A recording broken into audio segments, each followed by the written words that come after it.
Last week, we talked about how to create goals and morning routines that supported your life, your goals, your health, and your nervous system. Now, I want to talk about something that most people completely miss, and it's just as important as your morning routine. In fact, it might be more important. I want you to hear this. Most burnout doesn't come from busy days. Most burnout comes from never fully ending the day and stopping to rest. Your evening routine teaches your body whether it's safe to rest.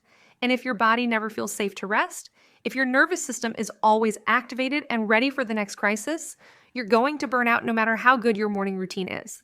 You can start your day perfectly regulated, but if you're spending your evenings working until midnight or scrolling until you collapse, your nervous system never actually gets to recover.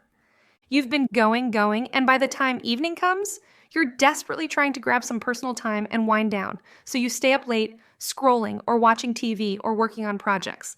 And this negatively impacts your hormone regulation and increases your next day stress. Your cortisol can't come down. Your sleep quality suffers. You wake up more exhausted than when you went to bed. And then the next day, you're operating from an even more dysregulated place. It becomes a cycle.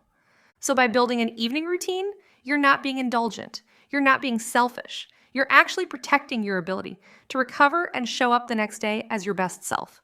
You're breaking the cycle of chronic stress and exhaustion.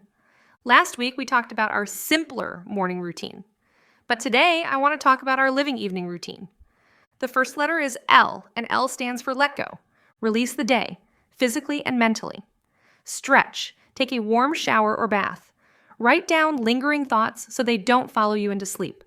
This is about literally releasing tension from your body and clearing your mind of unfinished business so you can actually rest. The second letter is I, and I stands for integrate. Reflection creates growth. It helps your brain store memories. It highlights the things that are important. This is where you ask yourself, what worked today? What did I learn about myself? What do I want to carry forward into tomorrow? This is how you actually get smarter and more aligned, not just more tired. You're not just collapsing at the end of the day. You're actually taking time to understand what happened and what you want to do differently. The third letter is V, and V stands for visualize. Spend a few minutes picturing tomorrow going well. This primes your brain for success and reduces anxiety. And this is backed up by really cool research from the Cleveland Clinic Foundation. Studies on athletes found that the brain patterns activated when they visualized an action were remarkably similar to the patterns activated when they physically performed it. So visualization isn't about wishful thinking. It's not about pretending everything is going to be perfect. It's about activating the neural pathways that help you succeed. You're literally training your brain for success while you're resting. The fourth letter is I again, and this I stands for intimacy. Connection matters. This could be journaling, prayer, a meaningful conversation with someone you love, quiet presence with a family member. It's about feeling connected and seen and safe before you sleep. It's about your heart being open and settled instead of defended and closed. The fifth letter is N, and N stands for nourish. Signal your body that it's time to rest. This might be herbal tea. Magnesium, a skincare routine that feels luxurious. Soft lighting, calming music. Something that tells your body it's safe to slow down now. It's time to transition from doing to being. Your body needs these signals because if you're working right up until bedtime, your nervous system doesn't know it's supposed to shift gears.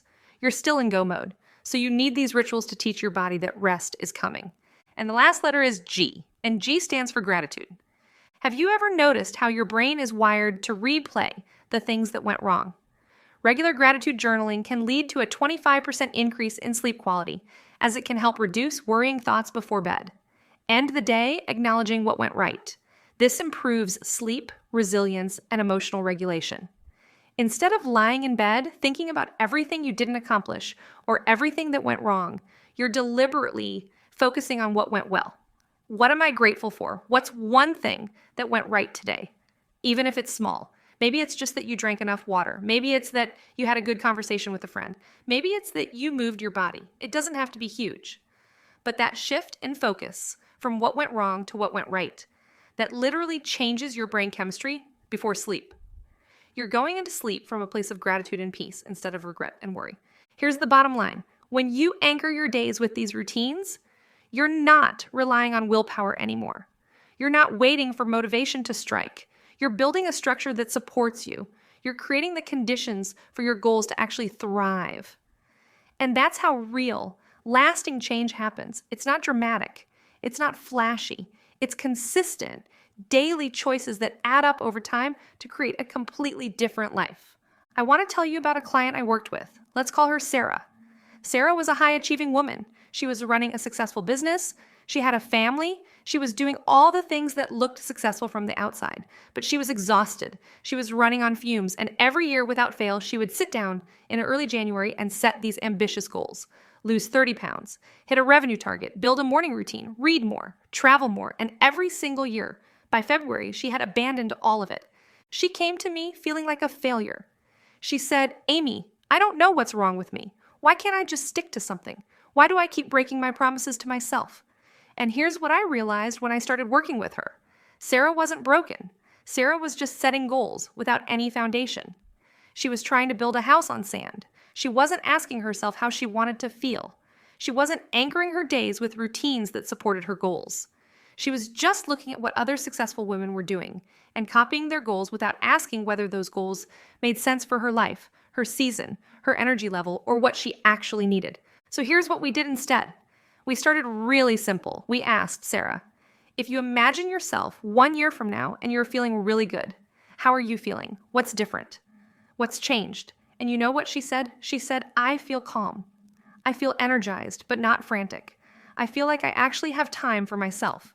I feel capable. Just 4 words. Calm, energized, capable, and present. Those 4 words became her North Star. Every decision we made after that, we measured it against those feelings. Does this support feeling calm, feeling energized, feeling capable? Does this move me toward feeling more present in my life? This is so important because according to Dominican University, when you write down your goals, you're 42% more likely to achieve them. But here's the part that really matters. And this is where most people miss it. When you write down your goals and you share them with a friend and you send weekly updates, you're 33% more likely to accomplish those goals than people who just keep them private. Sarah did this. She found a friend to be an accountability partner. She shared her 4 feeling words with her accountability partner. She wasn't just trying to hit numbers. She was aligning her entire year around how she wanted to experience her life. Then we looked at her morning routine, and honestly, it was working against her. She was waking up, immediately checking her phone, immediately stressed about the emails and messages waiting for her. Her nervous system was flooded before she even had coffee. So we introduced something really simple. Just 5 minutes of silence.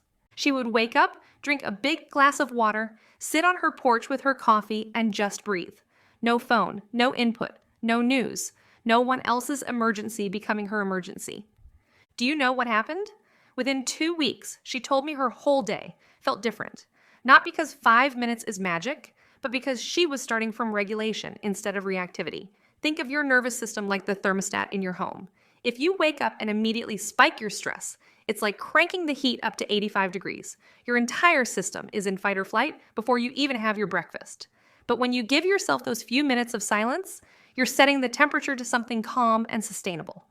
And then the rest of your day happens from that regulated place. What's fascinating is the neuroscience behind this. Research from Harvard University by Sarah Lazar shows us that even 10 to 15 minutes of daily mindfulness or meditation practice can physically change your brain. It increases gray matter in the hippocampus, which is crucial for learning and memory. And it reduces gray matter in the amygdala, which is your brain's fear and stress center. So by giving yourself 5 minutes of silence before you start your day, you're literally rewiring your brain to be calmer and more focused. That's not woo-woo. That's neuroscience. That's your brain physically adapting to support you. Then we added the other elements of the simpler method: intention, movement, nourishment, learning, expression, and gratitude. But Sarah didn't do all of them at once. She started with silence. Once that felt natural, maybe 2 weeks in, she added intention. She started asking herself, what truly matters today? What is the highest leverage action I can take? And here's what's powerful about this. When you ask that question every single morning, you stop reacting to everyone else's demands. You start leading your day instead of being led by it. Then she added movement. And this is where I want to make sure you understand something important. Movement doesn't need to be intense. It doesn't need to be a 1-hour workout that leaves you exhausted. Sarah started with a 10-minute walk. That's it. But here's what the research tells us. A study from the Mayo Clinic showed that consistent morning exercise can improve insulin sensitivity and help regulate your blood sugar levels throughout the entire day. And the stable blood sugar is foundational for stable energy, stable mood, and hormone balance. So when you move your body in the morning, you're not just checking off a workout. You're setting your metabolism up to support your goals all day long. You're literally telling your body, we're awake, we're ready, we're capable. Then came nourishment, and here's a specific one for you. A high-protein breakfast, around 30 grams of protein, has been shown in research from the University of Missouri to improve appetite control and reduce unhealthy snacking later in the day. That's huge. Do you understand what that means? By nourishing your body well in the morning, you're not just feeding yourself, you're stabilizing your energy, reducing cravings, and actually making it easier to stick to your goals throughout the day. Sarah used to skip breakfast or grab something sugary and processed. Then by mid-morning, she'd be starving and make poor food choices.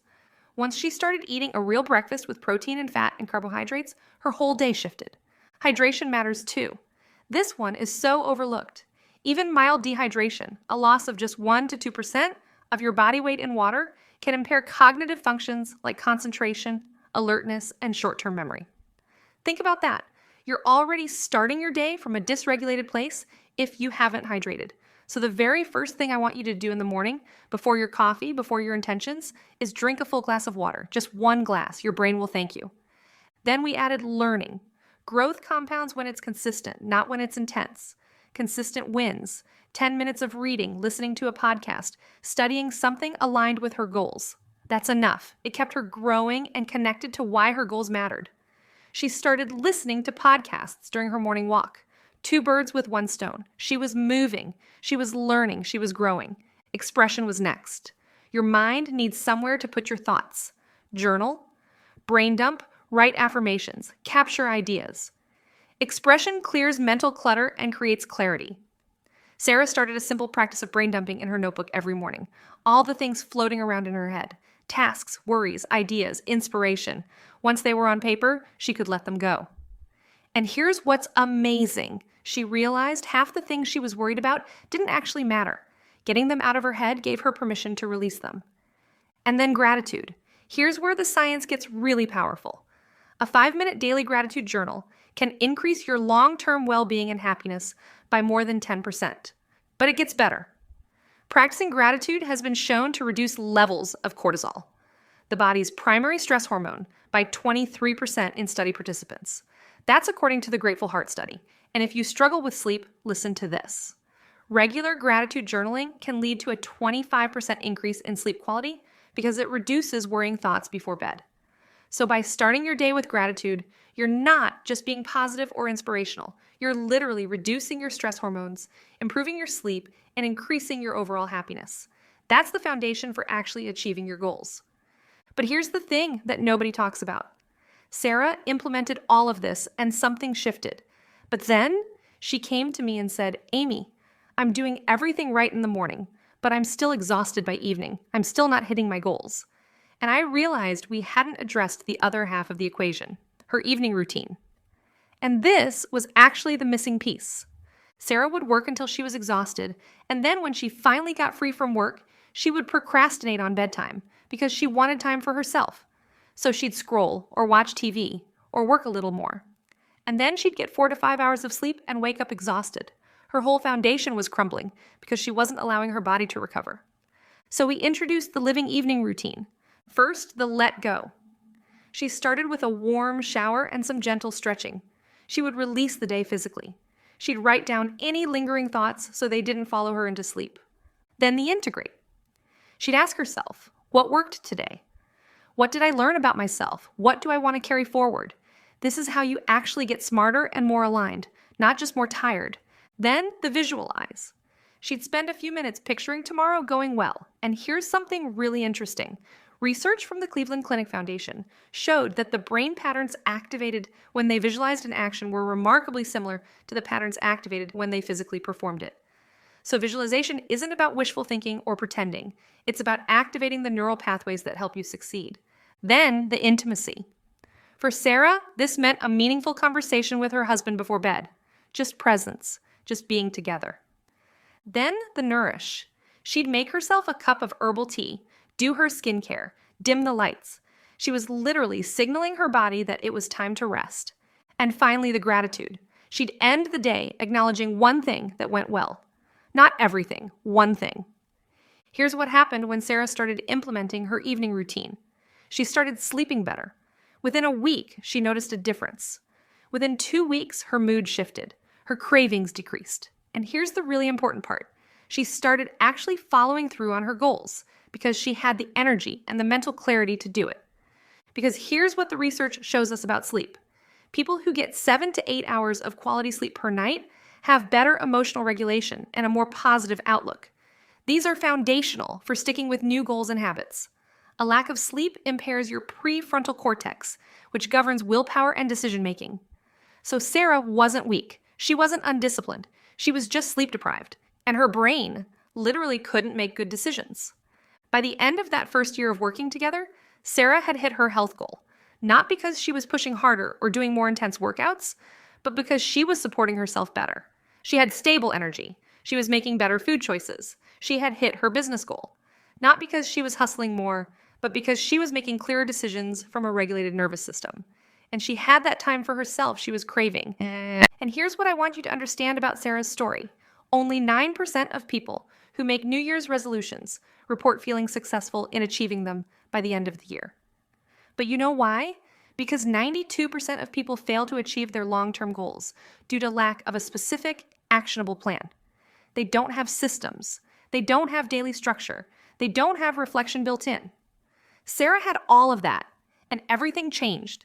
Setting specific and challenging goals, but not impossible ones, leads to higher performance 90% of the time compared to setting vague or easy goals.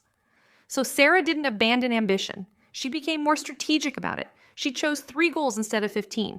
She made them specific. She made them achievable, and she built a system to support them. Not willpower, system. Women who kept gratitude journals experienced increased optimism and were found to have lower blood pressure, indicating a direct link between mindset and cardiovascular health. When Sarah started acknowledging what went well each day instead of focusing on what didn't work, her entire perspective shifted, and she went from feeling like a failure to feeling capable. That's not just a mindset shift. That's a physical change in her body. Her blood pressure actually decreased. Her stress hormones actually went down. Her sleep actually improved. That's the power of what happens when you align your daily rhythms with how you want to feel, when you stop trying to do everything and you start building systems that support you. That's Sarah's story, and that can be your story too. I want to pause here for a moment because we've talked about daily routines, and that's foundational. But there's something else that separates the women who achieve their goals from the women who don't, and it has nothing to do with willpower or discipline. It has everything to do with support. Here's what I see happen over and over again. A woman will commit to her morning routine. She'll do it for 3 weeks, maybe 4. She feels good. She's more regulated. Her energy is better. And then life happens. Work gets busy. Someone in her family needs her. She misses a day. And instead of just picking it back up the next day, she feels like she's failed. She thinks, well, I blew it, so why bother? And the entire structure collapses. Do you know what the difference is between her and the woman who keeps going? Support. The women who stick with their goals have systems. They have people. They have strategies that make it easier to stay consistent even when life gets messy. And here's what's really important. That's not weakness. That's wisdom. That's knowing yourself well enough to build what you need to succeed. Let me tell you something that research confirms over and over again.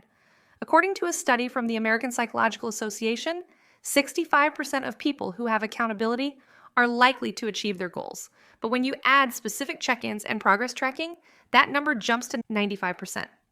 Do you see what's happening there?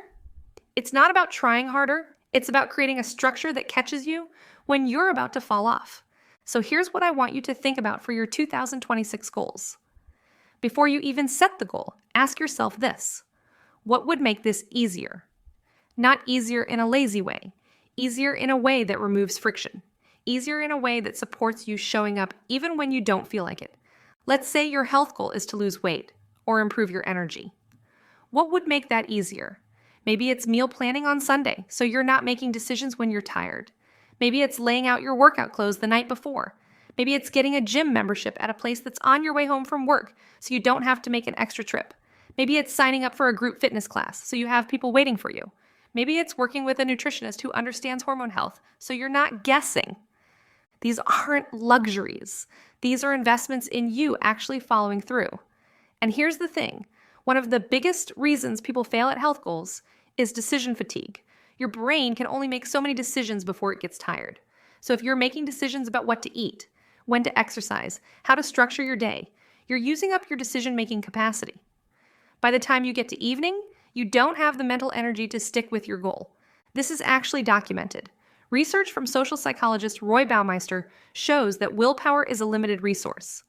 The more decisions you make throughout the day, the less willpower you have left for other things. So if you want to stick with your health goal, the answer isn't to push harder. The answer is to make fewer decisions.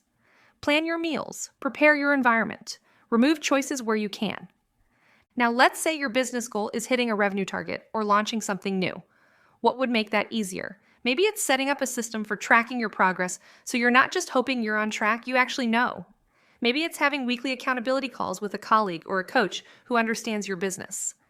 Maybe it's creating templates for things you do repeatedly so you're not recreating the wheel every single time. Maybe it's delegating or outsourcing things that are taking your energy but not using your genius. Maybe it's joining a mastermind group where you're surrounded by other women who are also building. Here's what I know about successful entrepreneurs. They don't do it alone. They have people who challenge them, support them, keep them accountable. The research on this is clear. According to a study published in the Journal of Applied Psychology, people with accountability partners are significantly more likely to achieve their objectives than those without. And it's not just about guilt or pressure, it's about visibility. When someone else knows what you're working toward and you're checking in with them, it changes your behavior. You show up differently. You think more strategically. You follow through. And for your personal goal, whether that's deepening relationships, creating something creative, spending time in nature, whatever lights you up, what would make that easier? Maybe it's scheduling it on your calendar so it's not something that happens if you have time.